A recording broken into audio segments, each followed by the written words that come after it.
Hello everyone and welcome to my page, Messages from Venus. So I wanted to talk to you guys about the energy of the full moon and the new moon. You guys always see me amongst many other readers if they're really following the phases of the moon. I wanted to talk to you guys in regards to the energies. I know people read a lot of things in the books, and there's many books saying many different things. But what's the difference between the book or whatever, let's say this was a book, the book and your own personal experiences that you become in tune with the moon. The moon represents the divine feminine. It represents the hidden things. It represents the shadows. It represents emotions. And it works with the element of water. So whatever phases that she's going through, whether you're a man or a female, you're gonna feel it in different ways. There's people that feel the moon exactly how the moon is going through their phases. However, there's people that do not experience the different phases of the moon in that manner. Why? Because not everyone is a female, not everyone has a period. That's one. A lot of people don't talk about that. Not everyone has a period. Not everyone is experiencing the same things all at the same time. I know we are a collective, but everyone has their own individuality, which for the most part comes out in your birth chart. I'm not an astrologer. However, I am an alchemist, so there's certain things that I have to learn. You guys are always hearing me talk about, oh, the new moon energies. You want a reading for the new moon energies. You want a reading for the full moon energies. And what I'm asking is whether you want to know the energies that are around you during that time and what you can do to be plugged into the energies of that time. For example, if you're getting a reading for the new moon, you're getting a reading for the energies or the things that are going around the new moon from the date of the new moon up to 3 to 4 days after the new moon. Sometimes these things happen 3 to 4 days before the new moon and you feel them within that separate phase. Taking into consideration also the sign where the new moon is actually occurring, whether you're looking at it through a Vedic perspective or you're looking at it through a astrological, let's say like a normal astrological perspective, they're going to be different sides of the same coin. So what does that mean? I'm going to start with the meaning of astrology. So astrology is the study or the science of not just your solar system, but also the zodiac signs and planets within our system. And also above and beyond that, it has to do with a lot of math. It has to do with calculations. It has to do with feelings, with elements. It takes everything into consideration.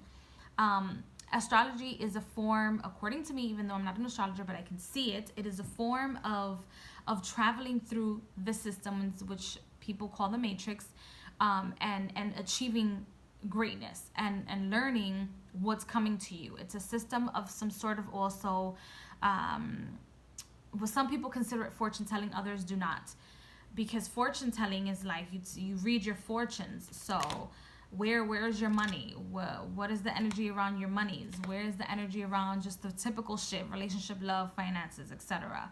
But it's not talking to you about your past life. It's not talking to, like astrology, according to me and how I've studied it and what I'm studying, it's not, you're not a fortune teller if you're an astrologer, because astrology not only tells you your past, present, and the future, but it also tells you what your purpose is. It tells you who you're compatible with. And those are sources and things outside of just the past, present, and the future, which is used to fortune tell. So I can see what happened in the past, what's happening right now, what's happening in the future if the things are left in that same predicament. However, astrology never stays the same. The planets are constantly moving, energies are constantly moving, things are constantly happening. People's wills are constantly changing, either being via manipulation or by their own will, or by their own choice, I mean. Where is my I'm not farting, you guys. That's just my chair, but so that's astrology. So the new moon. So that's a little bit of the new moon. I mean, that's a little bit of information in regards to the moon, information in regards to, in a nutshell, what astrology is, information in regards to what a fortune teller is. Now I'm going to talk about the phases of the moon. There's different phases of the moon. But for now, I'm only going to touch on the new moon and the full moon so that you guys have an understanding. The new moon, to some people, it's like, oh, where are the new things starting? Just off of the top of the name, just straight off the top, like, oh, this is the new moon, and this is where the new things are these are where the new things are manifesting. So what is it that I can manifest in my life that is actually new? And it's actually the other way around. I've experienced. I'm gonna talk to you guys how it works for me. The energy of the new moon, it tells you not where the new things are coming in, but what the new things you're trying to manifest for the remainder of the month, of each month. And each month has its own cycle of the phases of the moon, depending on how many days the month has, and what zodiac sign the new moon and the full moon are located, what day, what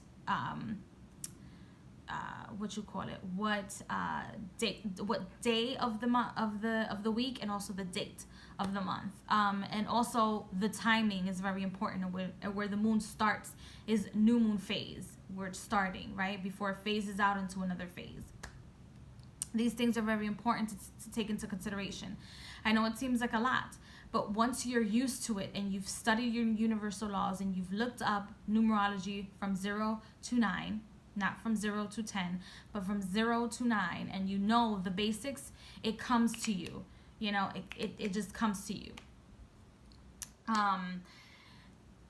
When you're looking at the new moon, you're setting your intention as to, yeah, okay, where to start new things, but where are you going to plant the seeds so that they can grow?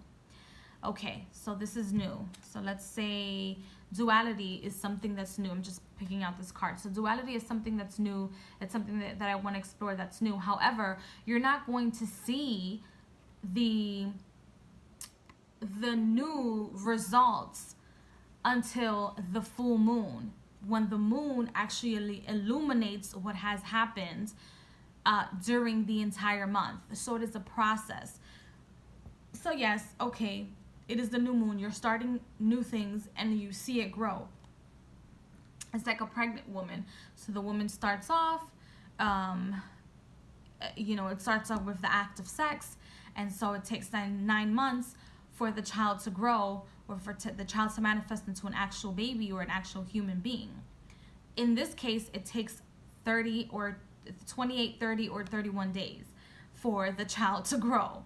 And the child can either be the child of your dreams, of what it is that you want, or the full moon can show you the ugly face of whatever it is that you either didn't want to see, weren't paying attention to, etc. So it's not necessarily that the new moon brings in the things that are new. No, the new moon is the start of the new things that you want to manifest by the time the moon hits its stage of being full.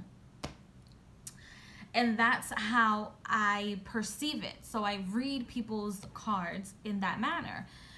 So if you're coming to me for a reading and you want to know what the energies are for the full moon, I'm going to tell you, okay, this is what's going on right now. These are the things that you should start new, or the new things that are coming in, the things that are coming in now during this time. And I can also pull an oracle. Usually I do like 3 cards in an oracle. So 3 tarot cards in an oracle.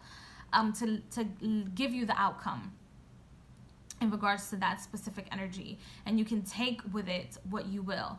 Those readings are always going to be $15, and never going to be less than that. They're always going to be $15, and hopefully you guys can watch this video and understand what this means. And a conclusion as to what this actually means to you is that you are already preparing yourself for the good, the bad, and the ugly that's happening within the construction or the time frame of a month. And why are these things very important for you to learn, especially if you're becoming a witch, or you are studying to be a witch, or you want to be an alchemist, or whatever it is that you want to call yourself. It's important because then you learn the phases of the divine feminine outside of the human spectrum. You are allowing yourself to be encapsulated in her knowledge within the period of 28, 30, or 31 days, within that month, of that year, of that day. And then once you've perfected that, even though some people say you never really perfect it, but you do perfect it, because perfection is when you feel comfortable, when your time is up, like, okay, I've done this a million times, this I get it now. I get what the moon is telling me. I get the emotions that it's coming, that are being presented to me. I get what the divine goddess is telling me, right? Outside of the faces of the human spectrum. So you look for the god or the goddess outside of yourself. And so now you become a vibration of the whole. Because usually people are like, me. I want to know what the problem is. I want you to tell me where the duality is. I want you to tell me where the movement into balance is. Tell me. Me. But once you allow yourself to move within the phases of the moon, or move within the divine feminine, you learn to have compassion. You learn to look at problems outside of yourself, that it's not just you going through the issues. And so it creates, according to me in my studies, it creates a better space within understanding unconditional love and communication outside of yourself, and acceptance of other people and situations. Not because you're going to become complacent, or because you're going to accept all the bullshit and nonsense that comes knocking at your door. It teaches you, like, during this time, yes, I want to start something new. I want to move it this way. I want it to go this way. Sometimes, if you're not looking at the rest of the astrology, right, the other side of the coin. So let's say this is the new moon. The other side of the coin is the rest of the month, and during the rest of the month, you can have a Mercury retrograde. You can have a Uranus or Jupiter retrograding, and what that means in your sign, etc., etc. That's a little bit more like of an extensive reading. But when I'm doing these readings, I'm looking at the entire platform, and I hope that everyone else doing these readings are looking at the entire platform, because you might tell somebody, yes, this is the perfect time to start it. But the perfect time for them, if they don't miss that perfect day, that perfect deadline, it can be absolutely ruined if you have like a Mercury retrograde, and now you've given like a faulty consultation is what I'm trying to say. So this video is both for those that are queerons and those of you that are learning about giving consultations. You have to look at the bigger spectrum. If you're going to give these type of readings, it is imperative for you to know what is going on and what that means. Some people take down the date of birth of that person for this specific for these specific readings. I'm an intuitive and clairvoyant. I'm a medium, so I don't take down date of births for people, because it gives me it's like more baggage or more energy that I need to take, as opposed to just boom, boom, boom, boom. What's here is what I see. On top of the fact that, yes, I incorporate what's going on within the whole. So I hope you guys enjoyed this video. I hope that you guys understand it from all perspectives, and I will see you guys in the next video. Bye.